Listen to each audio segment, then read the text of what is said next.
Hi Helen, it's Sam on Vulnerable again. Here we are for the Yachting World logbook. We're on day, I lose track, we're on day 19 I think. We're about 800 miles from leaving the Atlantic and going into the Indian Ocean. And I've got your questions, so I'll just go through them. What sail plan, wind speed and angles are you sailing with? I guess the trip across the South Atlantic has been pretty full on. We've been at a kind of a fast downwind angle, we'll say, 120, 130 true, with a wind between 20 and 30 knots. And most of the time fairly flat water actually, which meant that the 24-hour record, single-handed 24-hour record got broken by Seb Seymour. Well, got destroyed by Seb Seymour. And yeah, so it's been pretty impressive. My boat's a little bit more nosy. It's not very good at going through waves, and I struggled a bit, even if the sea state isn't huge. You'll see now in this video there's quite a few waves going over the boat, so yeah, it's pretty wet, and at those angles the boat just wants to go faster and faster until it crashes into something. Are you sailing pretty much at Vulnerable's maximum right now, and how do you define where the balance is pushing and backing off? That's a good question. To be honest, I mean, that's the hardest thing that I've struggled with, is trying to find that balance, because this is new for me, and especially at those angles. I mean, downwind you can just go a bit lower and kill some speed and you don't lose too much VMG, but when you just need to go fast, it's not the same story. So I mean, I've just tried to concentrate on what I feel happy with, what I feel comfortable with the boat, whether that's the slamming, whether that's the nose diving, and for 4 days non-stop it's pretty tiring as well, so I kind of set my own limits, and I'm quite happy when I've managed to kind of bear abstraction of the rest of the fleet and what they're doing and how they're doing, and just sail my own race. And I haven't got a new boat like they have, so there's things I'll struggle with, and I maybe could have gone a bit faster, maybe could have changed sails a little bit differently, but anyway, it is what it is, and I'm quite fairly happy that we're hanging in there. What's the biggest limiting factor in terms of when to rein it back? Is it sea state? Yeah, for sure it's sea state. I mean, like I said, you just basically, the boat will go with the foils, it'll just go faster and faster. Then you'll start to hear the foils cavitating and ventilating, and then normally fairly quickly you'll crash into a wave, or your foils will ventilate and you'll crash off something. And yeah, it gets a little bit on tenterhooks, listening to the whole boat vibrate and start resonating and things. So yeah, it's the sea state that really puts a limit on that. How does your autopilot handle these speeds? The autopilot's really good actually, to be honest. I haven't driven for the whole race yet, not even a minute I don't think, and it's quite smart autopilot, so we can put speed limits on it.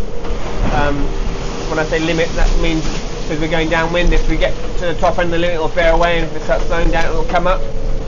We can do that with apparent wind as well, so it can play with things and you can limit it a bit. It's not just a plug in a true wind angle number or a heading number and go. So yeah, no, they're pretty good autopilots, and to be honest, I'm on my backup one.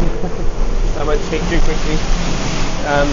The number one pilot is down, but it's doing a really good job. At what point do you get used to living at 550 mile plus days after day? You look like you're enjoying it. The first day was quite hard. It was quite a radical change from the first 2 weeks, which were fairly calm. And then yeah, the first day and the 2 days were quite hard, getting used to it, and just getting used to being kind of on nerve ends the whole time, trying to get some sleep while the boat's screaming along at 25-30 knots down waves. And then actually the last 2 days I kind of got into it a bit. It's not easy. Your life gets pretty simple. You're between the standby station and the chart table and your bed, and then the other moving around is kept to a minimum. We had some followers ask, how do you handle the noise? Is there something else that's most difficult? I mean, the noise is definitely the hardest thing. I've got various types of noise protection, ear protection. I've got just a 3M kind of like just an over-ear headphones, which they use in factories and things. I've got some more fancy noise cancelling headphones as well. I've got some earplugs, and I try to rotate because they get quite tiring. And it's also kind of like listening to the boat as well. There's quite a lot of, you can hear something tapping over there, and you can go sort it out before it becomes a problem. And so you listen to the boat a bit. But yeah, I kind of through the day will generally spend quite a few hours with something protecting my ears on, because it gets pretty tiring. That's definitely the most difficult bit. It just adds to the whole stress of the situation. And then obviously you've got the south coming up. How telling is it to keep on top of maintenance checks for the boat in the washing machine mode? Yeah, for sure. I mean, the wind's dropping down now. We've got just under 20 knots, and later today we're meant to have even less than that, sub 15. And I'm hanging quite a lot on that kind of 12-18 hours and sub 15 knots to do a full check of the boat.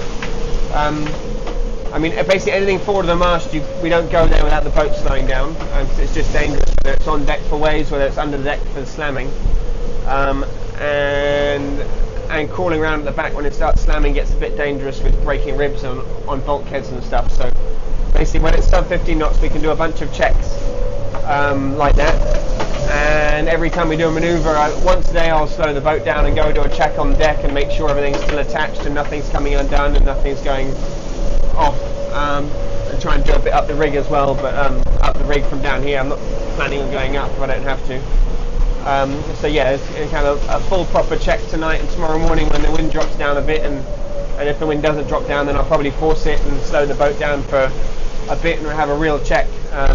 There's a few things on the job list. It's nothing major, just some Sikaflex things and a pad eye that's come off and a leaky window and a few small things like that. Nothing major for now, but for sure the big check could show up some big ones, so we'll see how it goes. Right, I think that's my last question. Thanks everyone, thanks Helen, see you next time, bye.